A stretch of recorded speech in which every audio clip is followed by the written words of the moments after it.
Hello, everyone. My name's Elizabeth. And, well, I'm making this podcast because I am tired of working on my dissertation. Don't worry, it'll get done. Every child has a beautiful brain, and I'm here today to talk with you about your child's beautiful brain, whether it's your own child or the children you serve through a classroom setting or an online setting. Let's talk about just that, your child's beautiful brain. So I'd like to share with you the concept of a constellation of strengths and weaknesses. You see, several years ago, when I was thinking about children's strengths and weaknesses, I just had this revelation, and quite frankly, it was a divine revelation. Yes, the one from God himself, truly and totally. And he gave me this picture of every child, and he said, every child is a constellation of strengths and weaknesses. In fact, every human is a constellation of strengths and weaknesses. And here's how that plays out. Imagine that you have certain strengths and you have certain things you're okay at, but not great at. And then, of course, some weaknesses. We all know that's how we really are, right? Well, a child's constellation of strengths and weaknesses is something like this. They're bright stars. For example, let's say you've got an 8-year-old and she's great at soccer, and she also is really good at making crafts, and she's good at listening to stories and understanding them. And those are some of her bright, brilliant stars in her constellation. And then there's some things that she doesn't mind doing. They're not particularly difficult, but they're not her best stars. And those might be that she can follow directions at home and do what you ask her to do. Yes, I know I'm dreaming, right? But some children are quite good at that. And then maybe she's also pretty decent at math. It's not frustrating, it's not her favorite, etc. But then she has some stars that are a little dimmer. They're not as bright, they're not as radiant, and they quite frankly cause her frustration. So let's say perhaps she struggles with spelling and maybe decoding, and maybe she has a little bit of a weakness with remembering things. Those would be the stars in her constellation that are either smaller so you can barely see them, or they're underdeveloped to the point that you can't really detect them with the naked eye. Each individual, whether it's a child or an adult, is made of a constellation of strengths and weaknesses. And it's this combination of brilliant, bright stars, medium stars that are fine but not as bright, and then those stars that are small and hard to detect. That combination, that dynamic interplay between those stars is what constitutes an individual's constellation of strengths and weaknesses.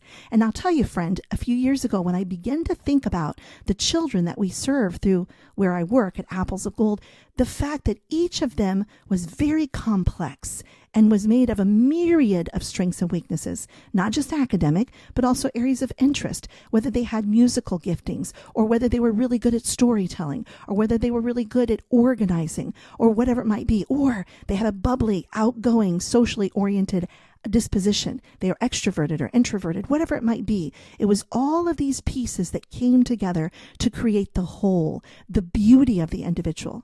And it's that interplay between strengths and weaknesses that affect how the child responds to the world around them.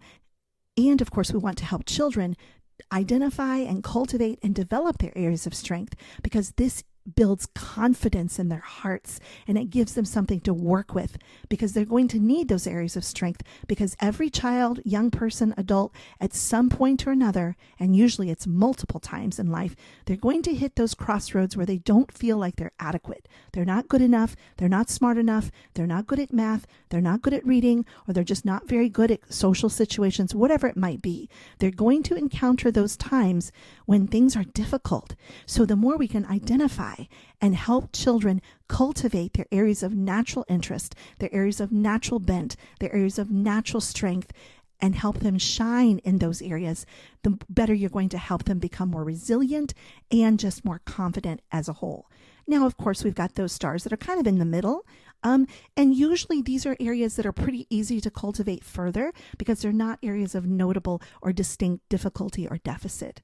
But it's the stars that are weak or dim, are hardly detectable. Those those skills that are not developing very well, those natural areas of weakness, those are the areas that typically cause frustration and difficulty for the child at school, at home, with other friends, etc. And so as we look at the whole mosaic of a child's presentation of strengths and weaknesses, and as we identify and cultivate the strengths, and we're mindful of the areas that are kind of in the middle and continue to cultivate those, and as we strategically and intentionally think about and pay attention to the child's weaknesses and then begin to provide support for those weaknesses, we will help that girl or boy or young person or even young adult develop their potential and really become and be all that they were created to be. Well, here's an example. What if you have that little 8-year-old I talked about who really struggles with spelling? Even when you practice those spelling words 3 and 4 times a week, she may do okay on the spelling test if your school still has those, but 2 or 3 weeks later, she doesn't remember the code from those words at all.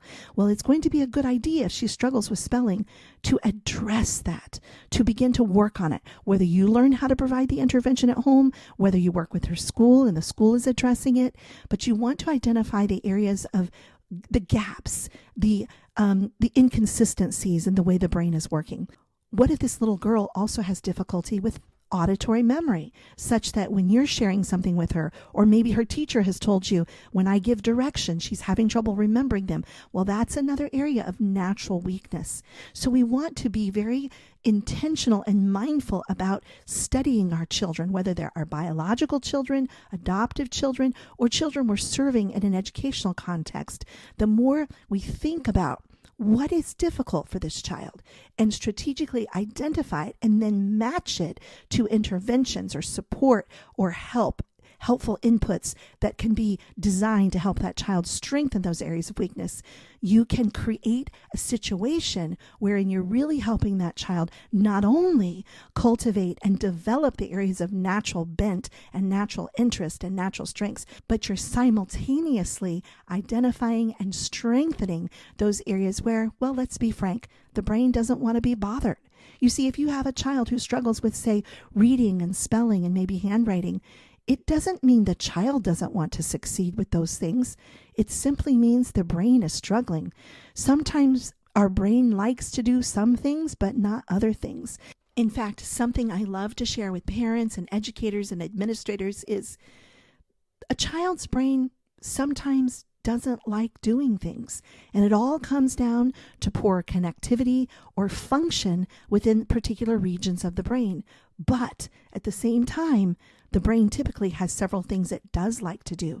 So we can leverage those areas of natural interest and strength and help them build cognitive ability and just cultivating skills in those areas while also addressing the areas of weakness. Instead of telling a child, you're not good at that, or that's difficult for you, I like to say to the child or the parent or the educator regarding the child, your child's brain is not excited about spelling.